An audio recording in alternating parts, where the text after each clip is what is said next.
Alright, so we're going to be going over lists and iterators, Chapter 7 content. So here we go. This is Chapter 7 from Goodrich. So some of this might be already known information for you. Some of it might be new. Take what you can out of it. But obviously, with lists and iterators, it's done differently in different languages. Here we're talking about Java. So the Java util.list ADT is what we'll be using. This has a number of methods such as size, isEmpty, get, set, add, remove. All of these do different things, like get returns the element at that index. Set replaces the element at that index with the element, and again, this is a generic data type, so that E represents that type.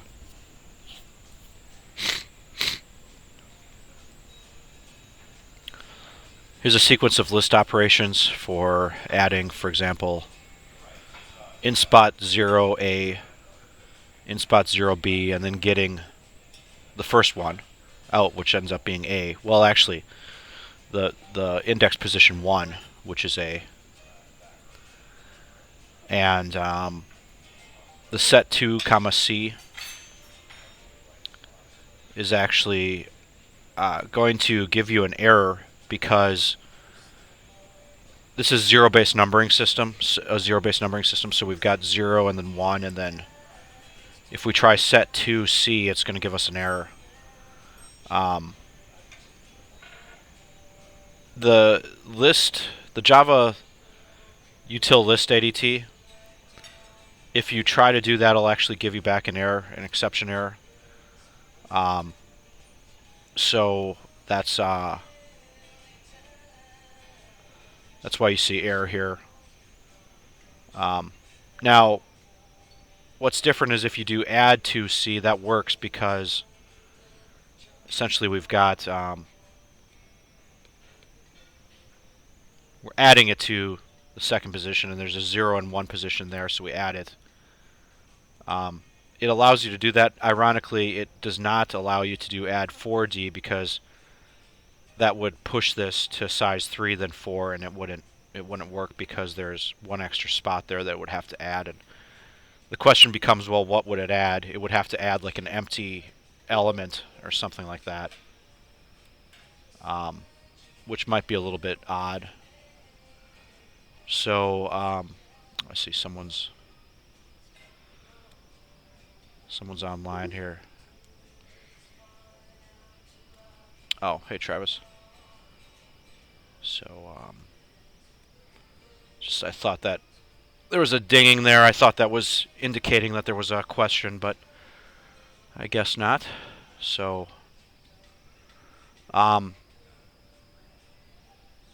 here we do a remove 1 that takes A off the list. So remember, remove 1, that it's zero-based numbering, so 1 would be the 0 and then 1 second position, so it removes A from the list contents. And then in position 1, we're going to add back D.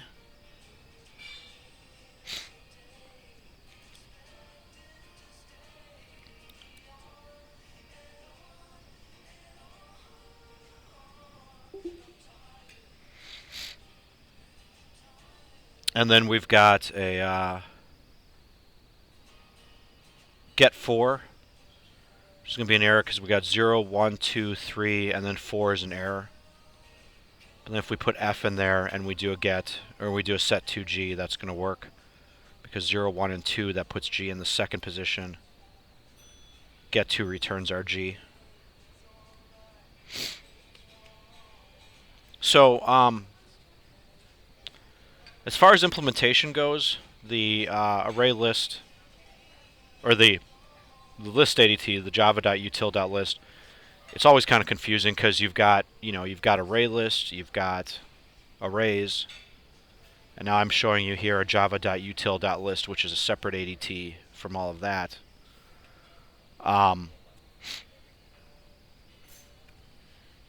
The list ADT might be best represented with an array.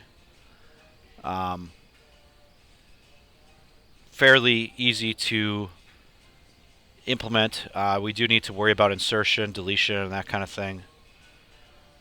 In this case, AI is going to be the element with index I in that position in the array A. So when we do an add, however, if we're going to implement this with an array, we do need to make room for the new elements by shifting them forward. This is an O of n operation because in the worst case in the worst case what would happen? Well, we would insert at position 0 and then we would have to move all the other n-1 elements up by 1. Same if we do removal, because in the worst case we remove 1 and we have to take everything sort of back from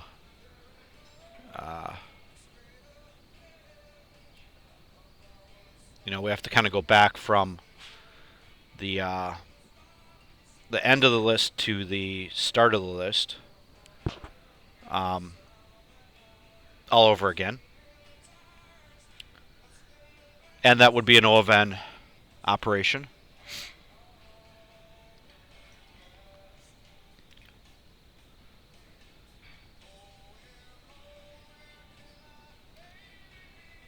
Now, here we consider a little bit more about the performance of it. If we're array-based, it's going to be O of n. It's just there's no way around it as far as the space goes because you have to store n elements. However, when you index I, it is an O of 1 operation. Why? Well, why is because you only have to look at that one array position in order to get that one item back. So we say that's O of 1. However, as I showed before, just now, when we're doing add and remove, it's the third bullet point here, perhaps you're having to move most of the list, like n-1 of the list.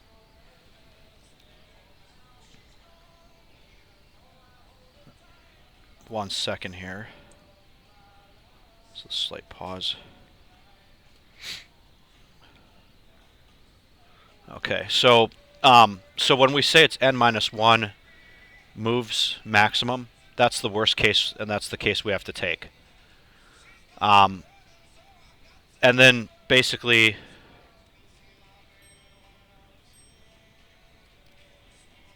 let me bring up OneNote here so I can kind of sketch this. So if we've got O of n-1,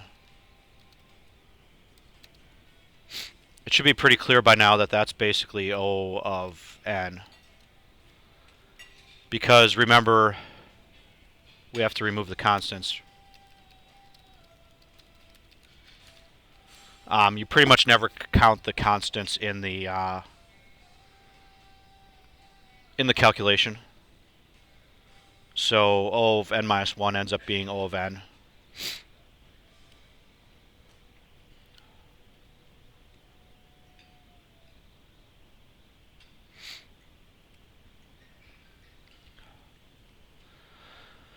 As far as the Java implementation of this, here's how it looks. We've got a set. It's just throwing an index out of bounds exception if the set is beyond capacity. If it's not beyond capacity, we're going to set it. Check index ends up being the method that's called to throw our exception. If we do indeed have an exception, we throw it there. And you can see how that looks here with protected void check index. Throwing an index out of bounds exception. Now what will happen, this is kind of an interesting side note, what will happen is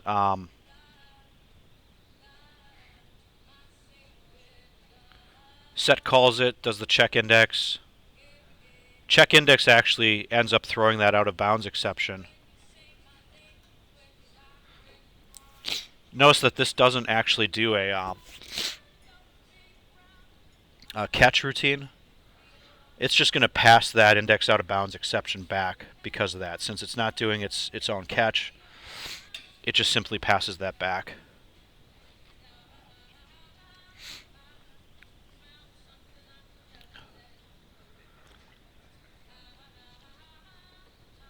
Other interesting notes about this Java implementation. You can see that the add is moving all the elements, shifting rightmost, starting by shifting rightmost. Because for size equals, or for k equals size minus 1, it goes up until the I, going down each time and moving it up by 1. And remove simply shifts the elements to fill the hole. So it goes from the starting position up to size minus 1, shifting down 1 each time.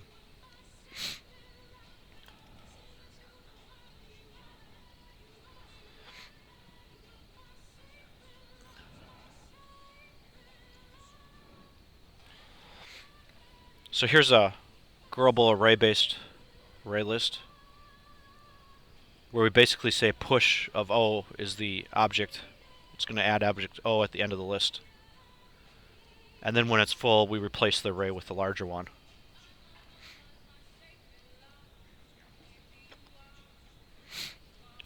There's different strategies here for what happens when the length of the array is past the allowed size. Now the question is, well, why would you want to do this? Why would you just want push to always put on the end? The answer is basically because add is O of n, right, in list. So when we think about this, we're O of n for adding to a list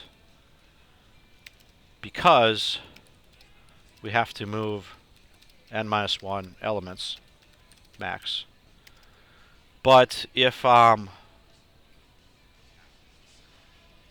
we just always push on to the end of the list, let's say we have 2, 8, 4, 9, 7. This is our list, right? If we push 3 on again, you have to just think about, well, what's the best case here and what's the worst case? Well, the best case and the worst case are the same in the push operation, which is just you push 3 here. No matter what, it goes there. So that's an O of 1. And that's why you would even consider this growable array-based array list. Now you might say, well, okay, but what happens when the array is full? You know, if your size is, let's say your size, let's limit this. Let's say our size here is 5. Then what happens is we've got a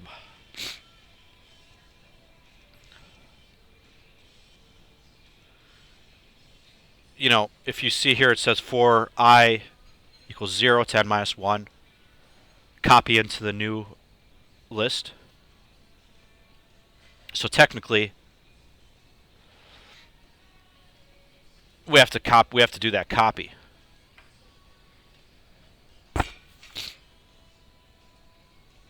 So it's going to be O of 1 usually, and then plus some constant to do the copy.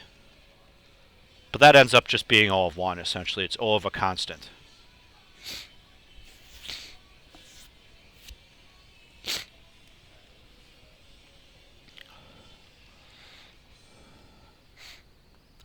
So essentially, to compare those two, we can analyze the total time needed for those n operations. And that ends up being the best sort of way of doing this, because if C, as you can see here, O of n kind of starts to fail us, because if C happens often, it approaches n. You know, if this is happening all the time that we have to do this resizing, then you're really talking about O of 1 plus n, which you basically now have O of n. You know, well, plus 1, which is O of n, of course. So, I mean, we need a better way, but we know intuitively that this plus C is not going to happen very often.